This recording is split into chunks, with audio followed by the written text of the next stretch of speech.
Hello class, and welcome to lecture 25 of Philosophy 205. In this lecture we discuss Descartes' Foundationalism, which is a theory of knowledge that tries to address some of the problems we raised in the last lecture. Descartes' question is this: is there a base level of knowledge that supports all other knowledge? His idea is maybe there is some level of knowledge that's completely secure, and based on that foundation of knowledge, we can build up other knowledge, and that's how we can escape the problem of skepticism. That's how knowledge is possible. To get a better idea of Descartes' line of thought here, Descartes started from the following worry. How can we know anything given ways to be wrong? This is basically the problem we raised at the end of the last lecture. There are so many ways that any belief you have could be wrong.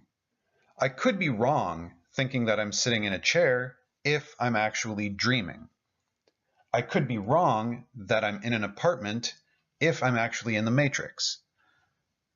And there are even more mundane ways to be wrong. You could be wrong that something is a car if it's actually just a sign. You could be wrong that something is a bush if it's actually a dog. There are lots of ways that you can get things wrong. And the problem is, it doesn't seem like we can ever rule out every way to be wrong. So how can we know anything if we always might be wrong? To illustrate the issue and why it's important, consider all the times when you thought you knew something, but you were actually wrong about it. So this isn't purely an abstract worry. It's not just a theoretical concern. We use our beliefs and our knowledge to navigate the world around us every single day, and very often we think we know something, we use it to make a decision, and then it turns out we didn't know it, and we make a bad decision. This is the kind of thing we want to avoid. So just one example. You think you know that the coffee maker works. Maybe you used it earlier in the day and it worked just fine. So you think, I know that this coffee maker works fine, I just used it. But then it starts on fire. So this, maybe we haven't done anything this extreme, but this sort of thing does happen. You think that you know something works. You know this chair is going to hold you. You know that you can step on this piece of ground, and then it turns out the chair breaks. The ground is a mud hole that you sink into, that kind of thing. And the possibility of this happening can be disturbing, and it can lead to a lot of problems when it does happen.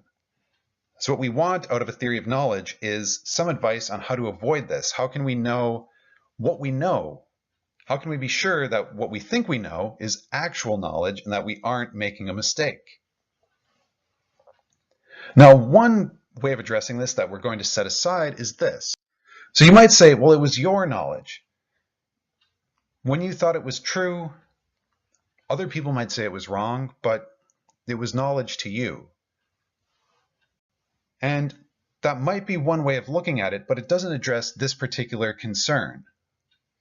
So for example, is that any consolation as your house is burning down? The worry here is that taking yourself to know something when you don't know it can lead to disastrous decisions. Even if we say, well, you really did know it, it was knowledge for you, that doesn't change the fact that there was a disastrous decision. So this, saying it's your knowledge, doesn't solve any problems. So we need something else. Descartes' method for finding a solution was somewhat novel and interesting. Remember, the problem Descartes is trying to solve is the problem that there is always a chance we could be wrong. So Descartes' method for getting around this problem is to try to doubt everything. So basically it goes like this. Well, there's always a chance we could be wrong. Let's take that as seriously as we possibly can. I'm going to try to doubt everything I believe. His goal was that if he tried to doubt everything, then he would find some beliefs that simply can't be doubted. Once you find those beliefs, you can build from there. That's the strategy. He thinks that if our concern is we might be wrong about every one of our beliefs, well, let's actually test that. See if we can doubt all of our beliefs.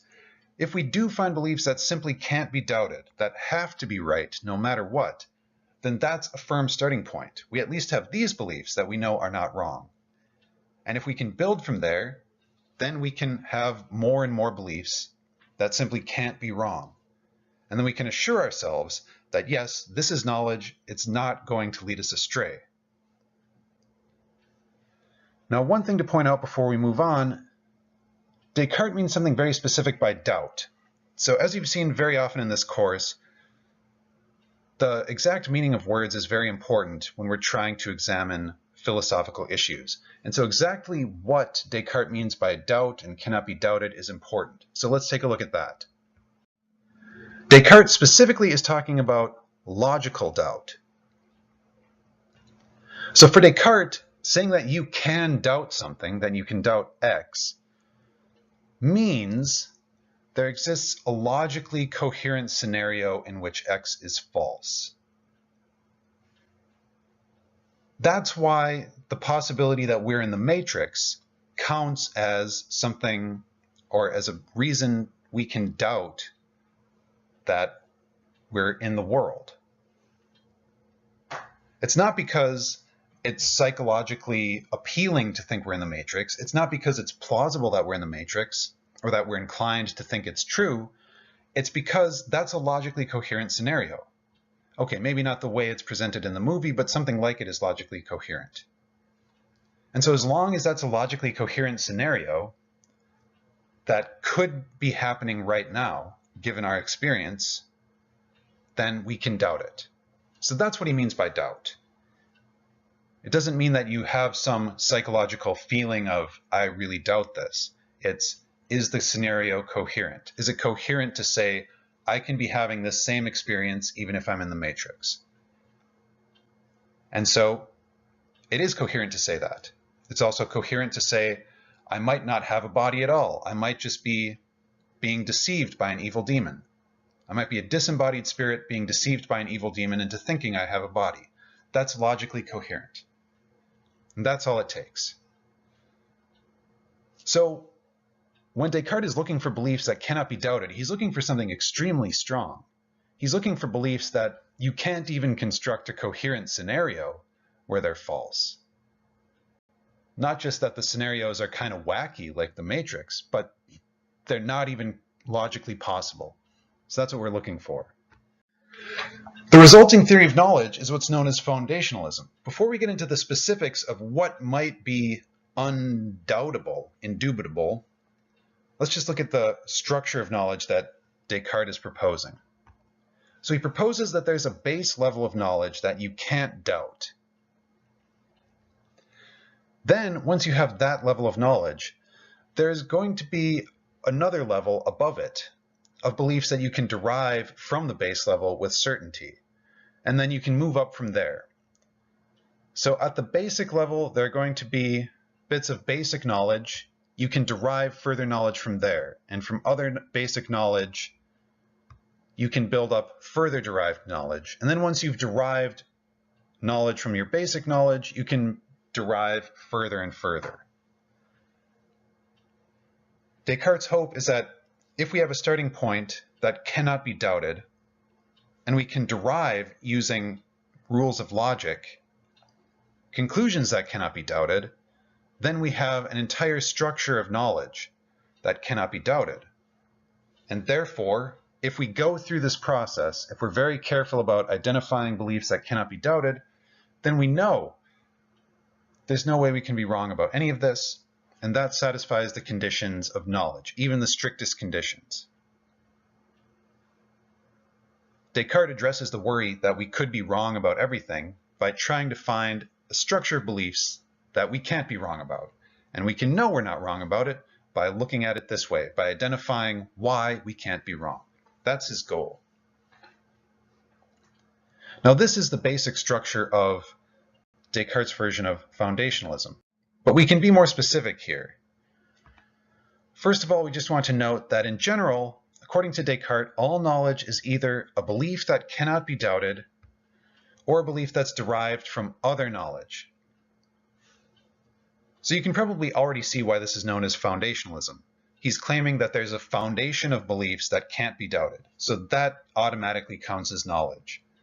And then from that foundation, you build up and make other knowledge.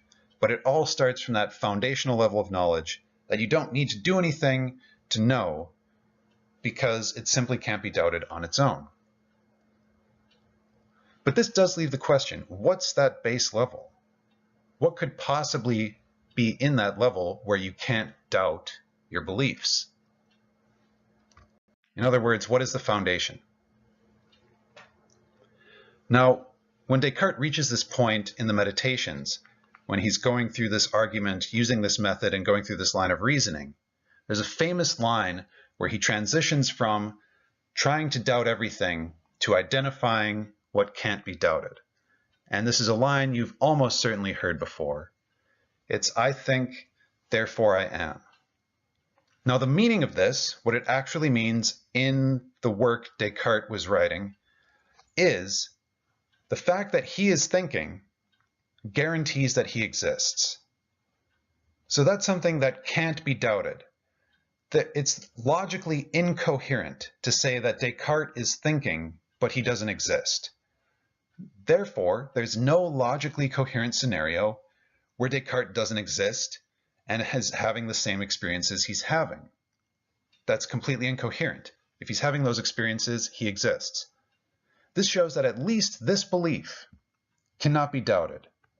The belief that he exists is indubitable. So this is the starting point. We've identified at least one belief that's in the foundation, according to Descartes. But remember what Descartes is trying to do. He's trying to address the general problem that we don't have any knowledge about the world around us. So far, all he's identified in the foundation is, "I exist." Now, if we can't get any further than that, if we only know that we exist, that doesn't really address the worry. Descartes in particular was hoping he could justify science. He was hoping he could show that scientific knowledge is possible. Now, the belief that I exist is not much of a scientific belief. Knowing that I exist is not really scientific knowledge. Knowing that I exist doesn't tell me much about the world around me. In fact, it doesn't tell anything about the world around me. It's just about me. So this by itself is not enough. So although we have found something that's in the foundation, there's got to be more if we're going to get all the knowledge that Descartes thinks we have. So what else could be in the foundation? What other things are impossible to doubt? Now, if you think back to our discussion of Descartes' dualism when we were thinking about philosophy of mind, we've already seen some of the clues here. Descartes thinks that knowledge of our own mental states cannot be doubted. Again, this goes back to his view about what the mind is like. So he thinks that our perceptual experience and our own thoughts and our own beliefs are, or we know about them. The reason he thinks this is because Descartes believes, or believed, that the mind was transparent to itself. That it's impossible to have an experience without knowing what the experience is like. That the experience is fully present in your mind, and it's simply impossible to doubt that you're having that experience. Similarly, if you're thinking something, that thought is fully present in your mind, so it's impossible to think something without knowing that you're thinking it. Therefore, Descartes claims that knowledge of our own mental states, our own experiences, and our own thoughts are impossible to doubt. So I can't doubt that I'm thinking about this lecture, because that thought is in my mind. I can't be wrong that it's there. I can't doubt that I'm seeing something that looks like a laptop in front of me, because that's the experience that I'm having. That experience is in my mind. I can't be wrong about that. So now we've greatly expanded the foundation. I don't just know that I exist. I know all the experiences I'm having, and I know all the thoughts that I'm having. So just an example application of this, what he's saying is seemings are certain. So in this situation, you're looking at this thing, And you can be certain that it looks like a goat to you. Now, Descartes is not saying you can be certain that it's a goat. There are lots of ways you could be wrong. This could be some other animal dressed up like a goat. It could be a fake goat. But you can at least be certain that it looks like a goat to you. So you can be certain how things seem, even if you can have doubts about how they actually are. And now this has greatly expanded the foundation of our beliefs. So we know everything about our own minds. But this still raises a similar issue to before. Is this rich enough? The question is, from this foundation, can we derive the knowledge that we need? Once again, Descartes is trying to show that we know about the world around us. He's even trying to show that we can have scientific knowledge. Can we start from beliefs about our own mental states, the way things look, and what we're thinking? Can we get from there to beliefs about the external world? And it's hard to see how. The fact that something looks like a goat doesn't prove that it is a goat. And I might try to examine it further, but still that further examination would only tell me how it seems to me. So it sure looks like a goat. It seems to be moving like a goat. When I get close to it, close enough to touch it, it feels like a goat. Not that I know what a goat feels like, really. But you get the idea. That's only going to keep telling me how things seem to me. That's never going to be enough to show that this isn't just the Matrix, tricking my brain into seeming like there's a goat in front of me. So how do we get from beliefs about our own minds to beliefs about the world? The basic problem is my mind is not the world. If I only start from beliefs about my own mind, it doesn't look like I'm going to be able to learn anything about the world. I'll just know what's in my own mind, and that's it. So somehow we have to bridge that gap, the bridge from knowledge of my own mind to knowledge of the world around me. Now, how does Descartes do this? This is perhaps the most controversial part in Descartes' argument, because Descartes' solution is to appeal to the existence of God. Now, we very briefly went over the ontological argument earlier in the semester, and this is how Descartes tries to prove that God exists. But first of all, let's understand how his solution works. His solution goes like this.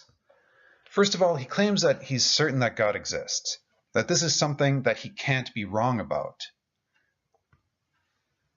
Second, he claims that he knows for certain that God would not deceive.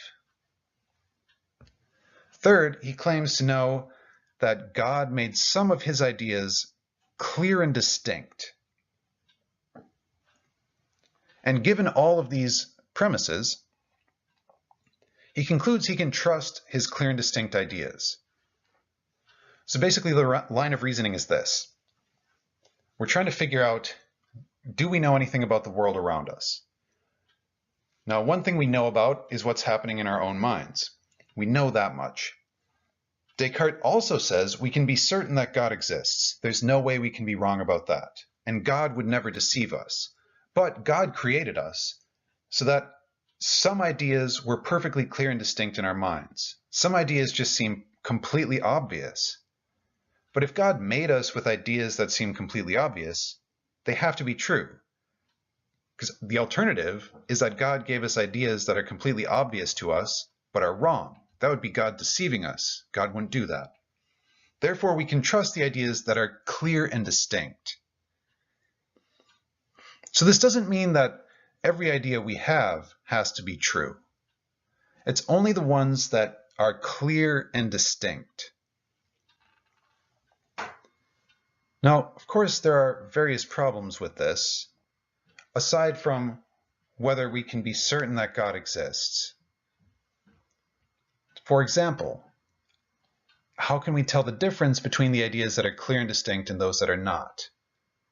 Because Descartes is saying it's impossible to be wrong about something that's clear and distinct. But how clear does it have to be to reach that level? Sometimes we're very confident in something and it turns out to be wrong. So those can't be clear and distinct ideas. Clear and distinct ideas can't be wrong. So how do we do this? Well, let's say a little bit more about what he has in mind.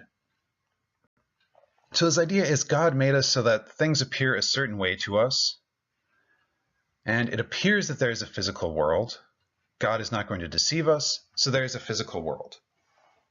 So this is one example of something Descartes thinks we can prove based on the existence of God. So one example of a clear and distinct idea is the existence of the physical world. So looking at something and saying it looks like a chair, that might not rise to the level of clear and distinct. It's not clear whether it does.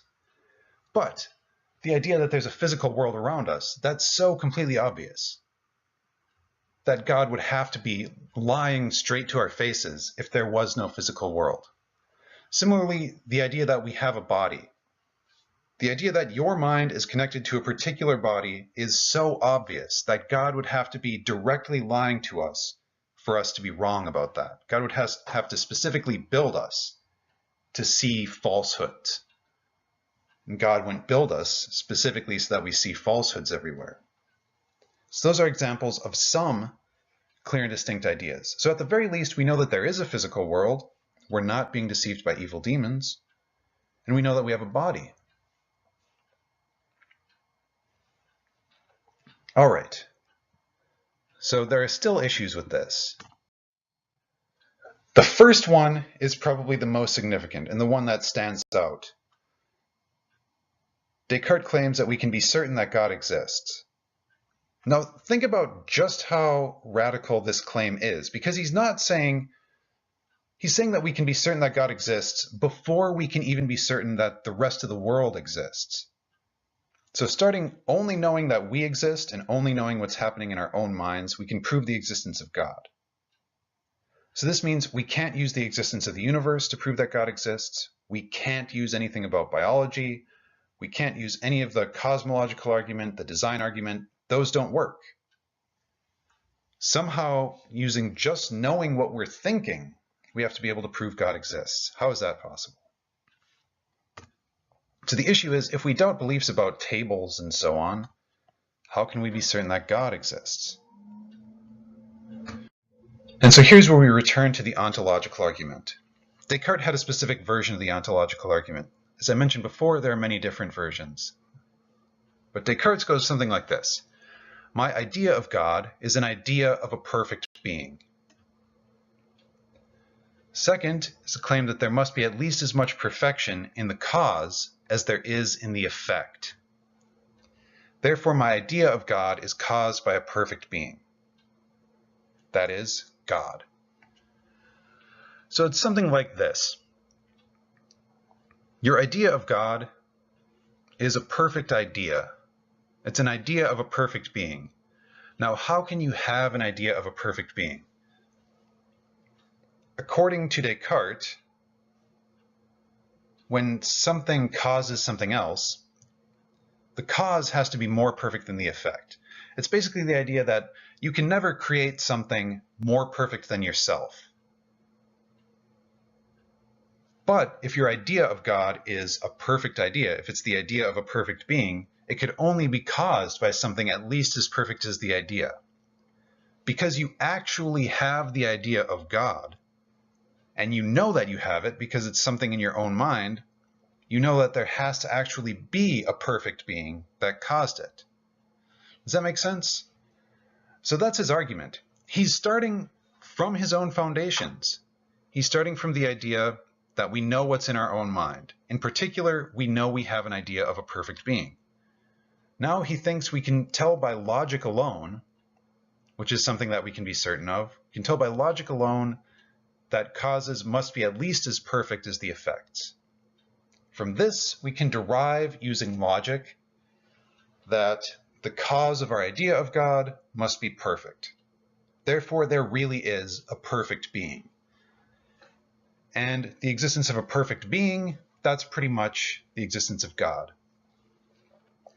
And furthermore, from there, we can derive all the things that Descartes needs. A perfect being is not a deceiver because a perfect being is perfectly good. Perfect being could be the creator of the universe, and so on. So why can Descartes allow this? Why, if he doubts the very existence of the physical world, if he doubts that there are even chairs, why can he allow this argument for the existence of God? And once again, it's because he claims we can be certain of our own ideas, so we can be certain about our idea of God, and we can tell from our ideas themselves that they have a cause. So this all fits within Descartes' foundationalism.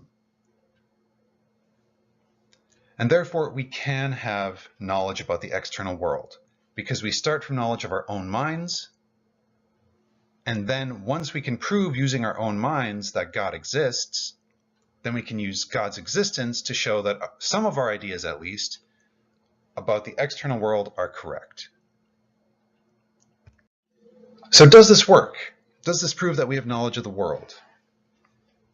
There are a lot of different places where you might object to Descartes' theory.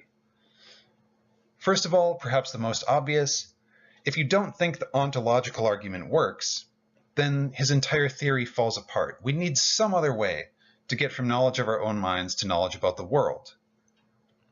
And because the ontological argument is such a controversial argument, that's a big problem for Descartes' theory. Furthermore, you can object to his claim that we can be certain about the content of our own minds. So we're used to the idea that somebody might believe something without realizing that they believe it, or that you might be able to lie to yourself. So the idea of lying to yourself suggests that there's some thought you have, but you don't realize you have it because you're hiding it from yourself. So we're more used to the idea that there's such a thing as a subconscious or unconscious, that we don't necessarily know everything about our own minds. And just as a way to illustrate this, take a look at a picture of a sheet of paper with polka dots. Now, your experience of that sheet of paper has a specific number of dots. So your experience is happening in your own mind. If Descartes is right and we know everything about our own experience, you should be able to tell me right away exactly how many dots you're looking at, because your experience of those dots is part of your own mind. But you probably can't. You'd probably have to sit down and count them one at a time. So you don't automatically know everything about your own experience. That's another place where this seems to fall apart. And so while it does seem like a very plausible strategy, let's try to find a foundation of beliefs that we can't doubt and then we can build up from there. That seems like a really good way to address the problem of skepticism. But the way Descartes had to do it seems like it's too extreme. That if we really do demand that we have to be certain about everything, we're not going to be left with much. We might just be left with knowing that we exist, and everything else we don't really know. That seems like a bad result. So maybe there's another way of thinking about knowledge, other theories of knowledge that show how knowledge is possible without having some of the problems that Descartes' theory does. And we'll look at some other theories in the next lectures.